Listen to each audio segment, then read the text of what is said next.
You know, I was initially going to make this video an entire conversation about the Ducks and the Flames and how there was almost a Lindholm for Monahan trade, because that did indeed pop itself up in, I believe it was the 32 Thoughts article published after the trade deadline.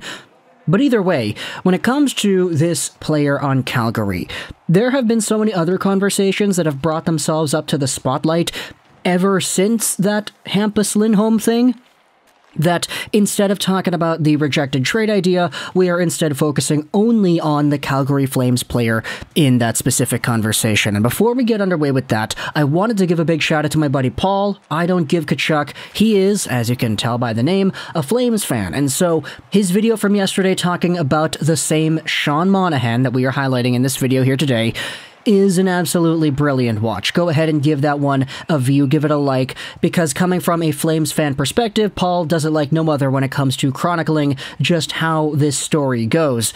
But I wanted to make my own video talking about Sean Monahan here today too, because from the perspective of a Vancouver Canucks fan, obviously I have a little bit of a differing viewpoint when it comes to the Calgary Flames and the players that are on the Flames and, you know, my relationship watching this team on TV, etc., etc.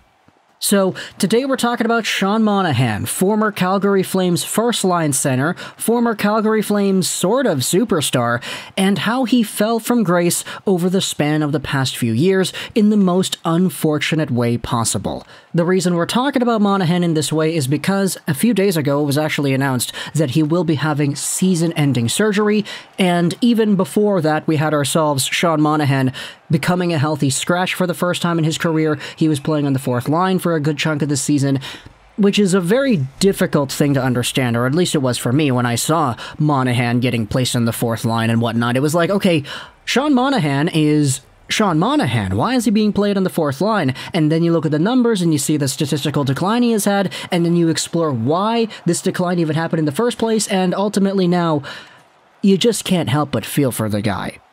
So, Sean Monahan, as we mostly remember from the 2013 NHL Entry Draft, was a top guy in that crop of players. He went 6th overall to the Calgary Flames, and he made the NHL right out of junior with a 20-goal season in 75 games played.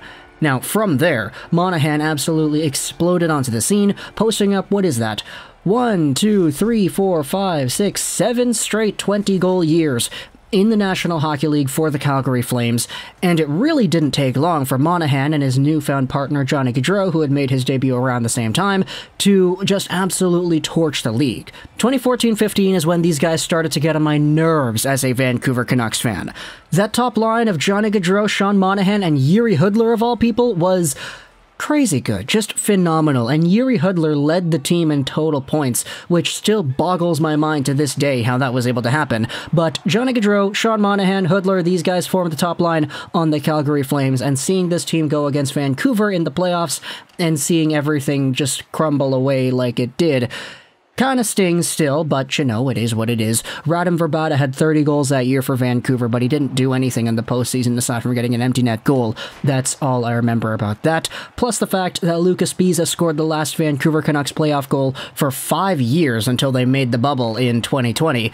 But that's neither here nor there. In this time frame, it's really when I started to acknowledge, okay, Sean Monahan, Johnny Gaudreau, these guys are legit. You had Sam Bennett in there too, 18-year-old Sam Bennett that was always getting mentioned by the broadcast. And ever since 2015, I always kind of had this idea in my mind that Sean Monahan was this very offensively robust and refined scorer that had himself a good mix of playmaking and finishing ability, whose profile was boosted alongside of Johnny Gaudreau because they just fed off of each other so well. Now, Johnny Gaudreau, as time went on, became an absolute superstar. He's going to get 100 points this season, and he had 99 a few years ago. But for Sean Monahan, his best season came in 2018-19, where he had 82 points in 78 games played.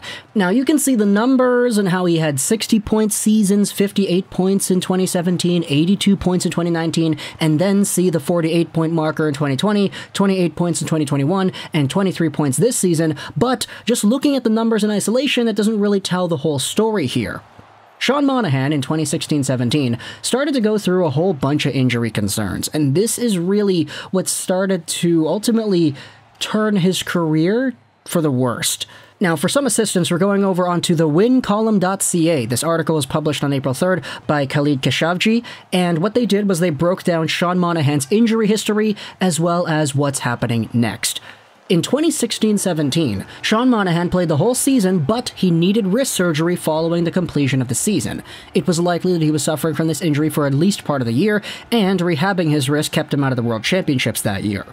So, 2016-17, wrist surgery, he still had 58 points, he had 27 goals, he was almost a 30-goal guy, and he had a point per game in the postseason that year too.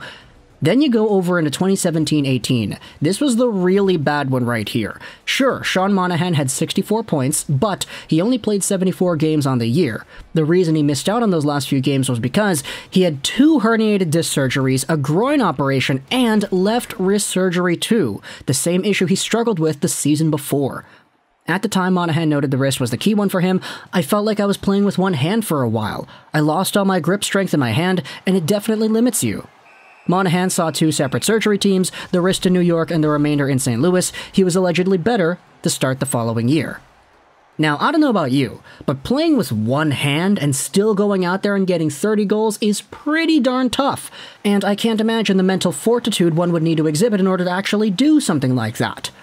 It gets worse as the years go on, though, because in 2018-19, when Monahan had that 82-point year, at the conclusion of the series against Colorado, it was reported that he was playing with a cracked thumb, which he also would need to get checked out. And as the years went on, you could see more and more just what these surgeries were doing to this player.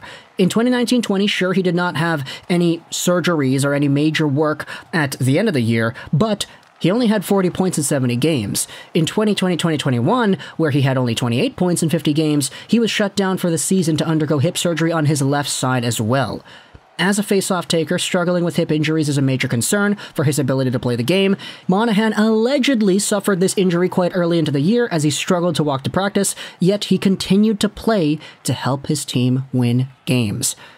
Then you have this season, where Sean Monahan, in 65 games played, has 23 points. He didn't have the same role in the team. He was no longer the number 1 center. He played on the 4th line sometimes. He also was a healthy scratch towards the end of his tenure. His season got shut down to undergo surgery on his right hip this time.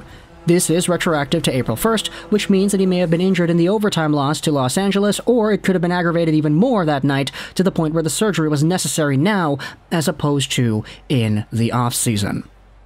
Brad Treliving came out here and said that he is going to be shut down for the year, so that is very unfortunate to see. But when it comes to the entire idea of Sean Monahan just playing and playing and playing, even though he's got these things bothering him, even though he's been hurt for a good chunk of the seasons he has played, this is what Treliving said about Monahan the other day. Sean is one who plays through a lot of stuff without telling people. I do want to say that. I know Sean's faced a lot of criticism. I think there's a lot of BS out there, to be perfectly honest with you. This guy plays through a lot of things. For people to challenge or question him, I think, is wrong. Most people out there couldn't play through a third of what he has, and he keeps it to himself. This isn't stuff where people are forcing him out on the ice. Now, I get there's the warrior mentality. Oh, he's a hockey player, he's a tough guy, he's got to play through injuries, he's got to do this, he's got to do that. I get that he went out there and he played a season where he felt like he was only playing with one hand, and he still scored 30 goals. That is fantastic. It's just, man, at what point do you prioritize your health?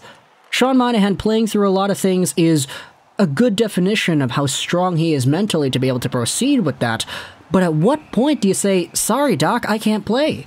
Okay, I guess now is that point because he's getting this surgery on his right hip now, but a part of me wonders, what if we sacrifice some of those 30-goal years in the past few seasons just to get Sean Monahan healthy to the point that he's not aggravating these things anymore? Like, sure, Sean Monahan had some good, productive years in the NHL, but were these years really worth it if it meant him slowing down now at age 27, 28, 29? He's 27 right now, and so he's getting this season-ending surgery. Hopefully he's got enough time to recover and actually come back next year as an actual impact. Not like the player he was this season where he was playing on the 4th line and he was getting scratched, and he definitely wasn't the same effective guy out there. His mobility, not the same as it was. Sure, his hockey IQ, that kind of stuff doesn't really leave you, but when the whole game around you is just going at a pace you can't keep up with, you gotta ask yourself, man, did Sean Monahan do the right thing by prioritizing the points and the production and the team over his own health earlier on in his career? you gotta feel for the guy, man, because this whole situation is just super frustrating and upsetting.